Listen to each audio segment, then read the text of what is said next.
Hey everyone, we know how hard it can be to keep up with the latest news here in Israel. So if you haven't had the time to stay on top of what's what here in the Holy Land, well, have no worries. I'm Tracy Alexander and this is ILTV's Weekly Review. New laws and new leadership. Israel's fight against the coronavirus gets a facelift, changing the game and giving new powers to those making the big decisions, as at least 260 public transport infrastructure workers enter quarantine. Tracy Alexander reports. Ministers placing their votes, a controversial bill passed in the Israeli parliament in the early hours of this morning.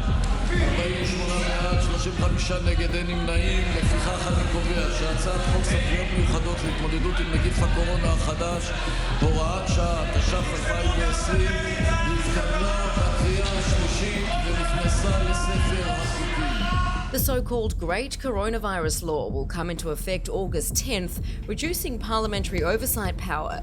It will allow the cabinet expanded powers to impose wide-ranging restrictions to curb the coronavirus pandemic, effectively neutering the Coronavirus Committee, which has reversed a series of cabinet-ordered lockdown restrictions in recent days. Meantime, former senior health official Gabi Barbash declining the job of heading up Israel's new task force to combat the pandemic. Now, Professor Ronnie Gamzu, who heads Tel Aviv's Ichilov Hospital, will assume the position. Barbash walking away due to disagreements about the powers he would have. The number of new daily infection cases surpassing 2,000 for a second consecutive day. That puts the contagion rate at a startling 8.3%, the death toll up by 3. As for coronavirus patients, the Health Ministry handing down new regulations, reducing the quarantine period in accordance with the World Health Organization's recommendations. Patients will now be considered recovered after 3 consecutive days without symptoms and at least 10 days since testing positive or the onset of symptoms. That 14-day quarantine period will remain in place, though, for foreign students enrolled in various Israeli programs. Interior Minister Aryeh Deri and Health Minister Yuli Edelstein agreeing to open the borders for students at men's yeshivas and women's seminaries, those participating in Masa program heritage trips, high school exchange students on the Na'aleh program, and other long-term high school study programs, enabling thousands of yeshiva students and others to start the coming academic year.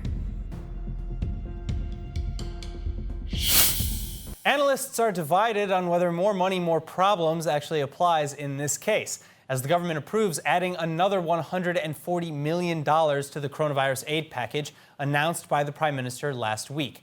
The estimated total cost of the proposal now sits at $1.89 billion. The additional funds will go into the hands of Israelis who are more in need of financial aid, and the change in the plan reportedly comes after demands by the Blue and White Party.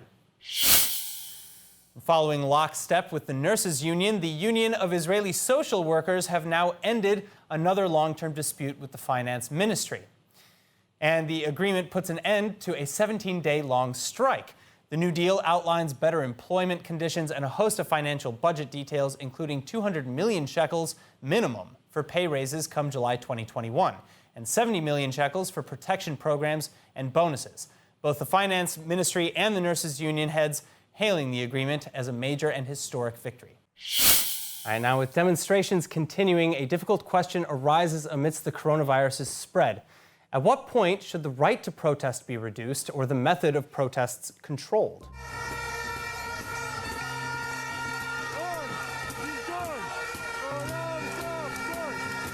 Citing risks to public health, Likud MK and House Committee Chairman Miki Zohar is now calling for an end to recent demonstrations. Taking to Twitter, Zohar is arguing that to approve of mass demonstrations that pose a health risk to all Israelis while closing law-abiding businesses is nothing less than absurd. He adds that the government has a choice: open the public for all, including for unjustly hateful demonstrations, or close the public for all. But preventing demonstrations in any climate has obvious repercussions, chief among them the violation of the right to organize and protest peacefully. And new Justice Minister Avi Nissenkorn has since vowed that the rule of law and democracy shall not be harmed, adding that the fundamentals of democracy are important normally, and more so during times of emergency. All right, now what do you see yourselves doing in your golden years? Well, I, for one, hope to be doing anything as cool as this group of English seniors. Reconstructing a host of iconic album covers spanning across the last 70 years, a group of residents at a Jewish senior care home in North London are now going viral. Some artists have even since reached out to have their albums included in this project. And it's all thanks to the mind of the community's award-winning activities coordinator, Robert Specker, who styled, shot, and edited all of the photos. The Sidmar Lodge care facility has been in lockdown for over 4 months. And Specker has come up with a number of different and creative ways to keep the residents upbeat and active given the circumstances. As for the residents, Specker says that they're more than up for his, quote, madcap ideas, and at least 10 residents have so far modeled for this album cover project. Well, he's one of Israel's staunchest allies in Europe, the Hungarian Foreign Minister Peter Szijjártó, arriving in Jerusalem today for a half-day visit to Israel to discuss joint efforts to fight the coronavirus pandemic, among other issues. Budapest has in recent years been Jerusalem's most loyal supporter in the European Union, blocking several efforts to issue statements critical of Israeli policies. Israeli Prime Minister Benjamin Netanyahu, as well as Foreign Minister Gabi Ashkenazi, meeting with the Hungarian FM, and a new bilateral agreement on cooperation in the fields of space research is being signed with Yizhar Shai, Israel's Science and Technology Minister. Well, a nerve-wracking day today for 3 Australian sisters waiting to see if their alleged abuser, Malka Leifer, will be extradited from Israel to the Australian capital, where she's wanted on 74 counts of child sex abuse. These scenes in the Jerusalem District Court nearly 6 years since her initial arrest and after 68 court dates. The extradition hearing kicking off, one of her alleged victims, in fact, speaking to reporters via video call ahead of the proceedings, which are expected to be largely procedural since the court ruled in May that the former principal of an ultra-Orthodox school in Melbourne is fit to face trial after life of feigned mental illness to avoid extradition to Canberra. Well, no time to rest for security forces in Israel. Soldiers arresting 3 Palestinians from the Jalazon refugee camp outside Ramallah for planning to carry out a terror attack over the weekend. IDF officials reporting that the trio of suspects had been planning a strike against a Jewish settlement in Judea and Samaria or the West Bank. The scheduled attack allegedly beginning with throwing an explosive device from a car towards the community of Beit El, followed by an attempted drive-by shooting. The IDF has since transferred 3 suspects over to the Shin Bet security services for further questioning. Another incident thwarted on the northern Israeli border, Defence forces taking action against a drone from Lebanon. In a bizarre incident, the unmanned quadcopter reportedly crossing into Israeli airspace where Israeli forces supposedly forced it to land, which Israel has remained silent on. But here's the clincher.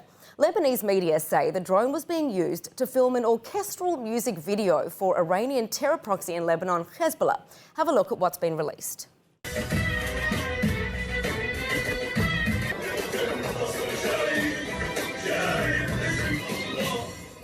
Right now, analysts are smirking at the incident, calling it a cover for intelligence collection. Now, it's at this stage Lebanese media claims the IDF took it over, flew it into Israeli territory and brought it down. This Lebanese reporter even sharing photos allegedly taken by the drone over Israeli territory moments before it stopped transmitting. The Israeli military reiterating the IDF will continue to act to prevent violations of sovereignty. A Holocaust memorial held in France Sunday, remembering the Veldiv roundup in 1942. Commemoration honouring the 13,000 Jewish victims rounded up by French police on July 16 to 17 and confined in the Veldiv Stadium before their extermination in the Nazi death camps.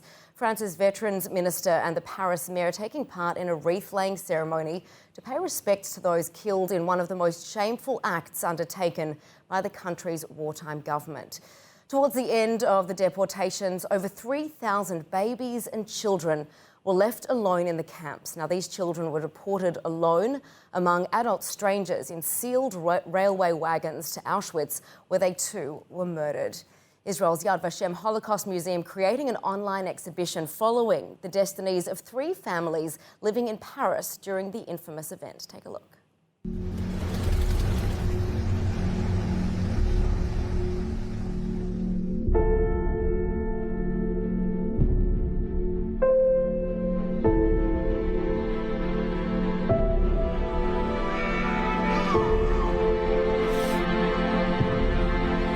Chère famille Shin Bet, nous sommes en une triste situation.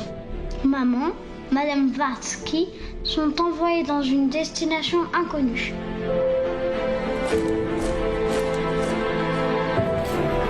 Chers tous, quelques mots pour vous dire que nous sommes tous au Veldiv, vélodrome d'hiver, y compris Madame Zonjon. Nous sommes tous assis tout autour, sur les fauteuils, comme au spectacle. Mais ce sont nous les artistes. Now, even though the 2020 Summer Olympics have been delayed, that doesn't mean an end to international athletic competition, and Israelis are shining on the world stage, even if it's on the screen. Israeli rhythmic gymnast Linoy Ashram has just been awarded silver in the first ever international online gymnastics competition. The contest, arranged by the Russian Gymnastics Association, drew participants from Israel, Russia, Uzbekistan and Kyrgyzstan.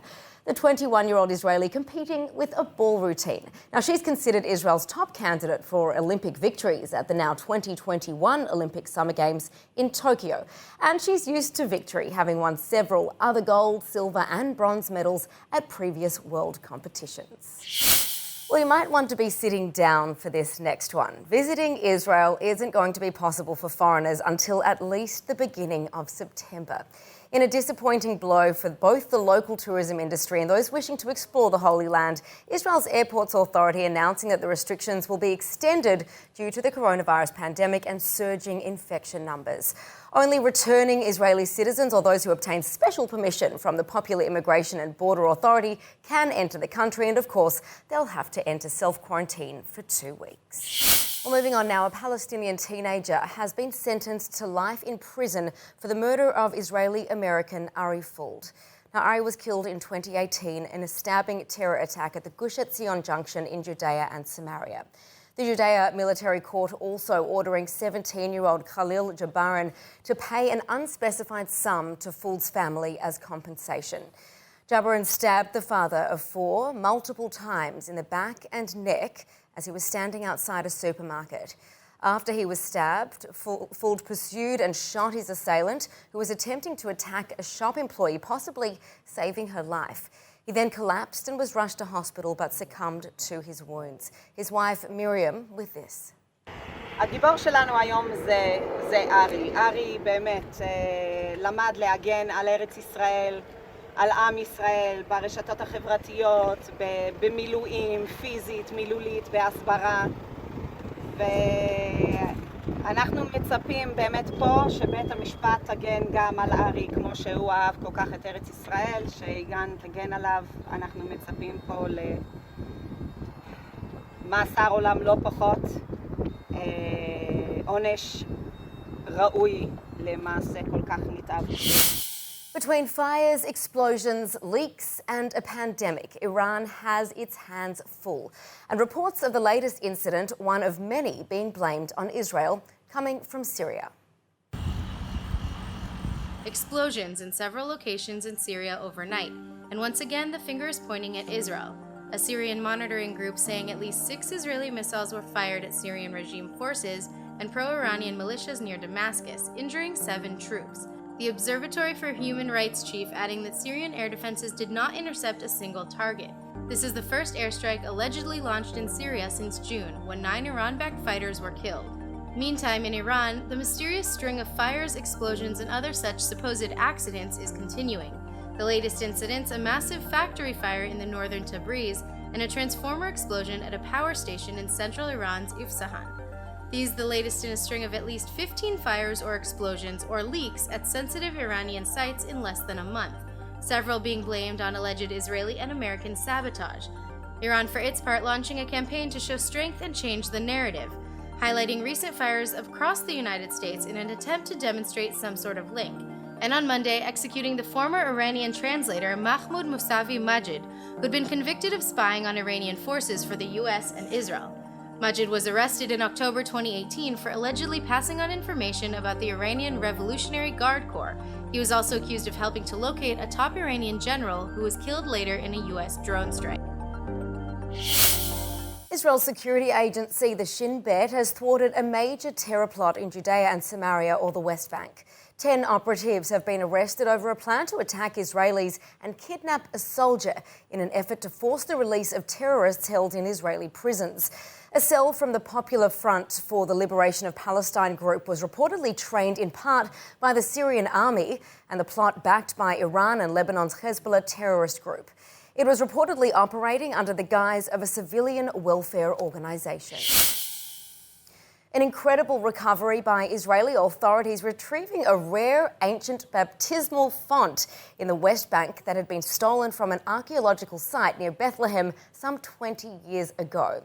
You can see the pre-dawn recovery operation here, the IDF escorting the basin, which dates back to the 5th century CE during the Byzantine period, which it says has been pilfered by antiquities thieves from the Tel Aviv archaeological site.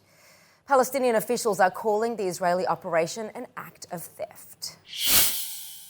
Well, don't steal. That's the lesson Israeli model Bara Fayeli is learning this week after an Israeli court convicted her on 4 counts of tax offences. The ruling caps a prolonged tax evasion case against her and her family that's damaged the image of a once beloved national icon. The model wearing a matching white mask and blouse as she entered the Tel Aviv courthouse with her parents and a team of lawyers. Raffaelli and her mother both confessing to offences of evading paying income tax, nearing a whopping $10 million. Bar will serve 9 months of community service under the plea bargain agreement, and her mother will be sent to prison for 16 months. The pair will also have to pay a $1.5 million fine. And as if dealing with a pandemic wasn't enough, Israeli authorities are now approving a massive boost to border security in the north amidst strong threats from terror group Hezbollah. Nittany Manson has the story. أي كاد ومن كواد وحزب الله المقاومة أي كاد ومن كواد وحزب الله أي شاب من شباب حزب الله يقتل غيلة سنحمل المسؤولية الإسرائيلية وسنعتبر أن من حقنا أن نود في أي مكان وأي زمان وبالطريقة التي نراها مناسبة. Iranian terror proxy in Lebanon, Hezbollah, making sharp threats at Israel. Hezbollah leader Hassan Nasrallah vowing to respond following the death of Ali Kamel Mohsen Jawad. This just days after Israel allegedly killed the Hezbollah fighter in airstrikes in Syria. Syrian media reporting that at least 5 foreign fighters were killed in the strikes and 7 more Syrian soldiers wounded. Hezbollah has made good on such threats in the past. Last August, the IDF killed 2 Hezbollah members who were planning a drone attack on Israel from southern Syria. And within days, Hezbollah fired 3 anti-tank guided missiles at IDF targets along the Lebanese border, nearly killing 5. As a result, Israel is boosting security, ensuring preparedness to protect the country. Reinforcements from Golani's Brigade 13th Battalion heading towards the Lebanese border. And just to shore things up, Israeli authorities beefing up the defense budget by a whopping 3.3 billion shekels to fund ongoing IDF activity, the Gaza Strip barrier, and additional critical areas. Meanwhile, Iranian lawmaker Javid Karimi Kudosi becoming the latest Iranian official to point to a breach in security as the cause for that recent fire at the Natanz nuclear reactor in early July.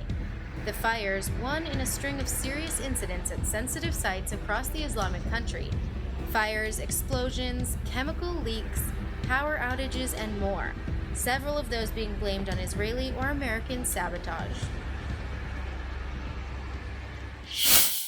A tragic death in the Israeli military. A soldier in the Nachal Brigade killed during a training exercise in the Hermon region of the Golan Heights. 20-year-old Corporal Shachar Al-Ghazar killed when a truck overturned on his position, trapping him underneath it. He was pronounced dead on scene. The Israeli Prime Minister extending his condolences to the family. Al-Ghazar has been posthumously promoted to the rank of sergeant. Now, in an incredibly disturbing incident, protests in the ultra-Orthodox neighborhood of Masharim prompting a too-close-for-comfort incident between a mob of demonstrators and a driver caught between them. Take a look. A driver finding himself blocked by protesters plowing into them, pushing a dumpster with his vehicle and several people, almost mowing some down before fleeing the scene. Police are trying to locate the driver. These protesters had set dumpsters alight in the city streets, rolling blazing trash bins towards police in a demonstration over the arrest of a yeshiva student suspected of assaulting a police officer. 13 ultra-Orthodox protesters have now been arrested over Wednesday night's clash. Israel once again bringing its innovation offshore. Jerusalem-based Mobileye is set to test its self-driving vehicles in regular traffic in Germany. It comes after receiving an automated vehicle testing permit, which will allow Mobileye to perform AV testing not only in urban and rural areas, but also on the Autobahn, which also allows driving speeds of up to 130 kilometres or 80 miles per hour.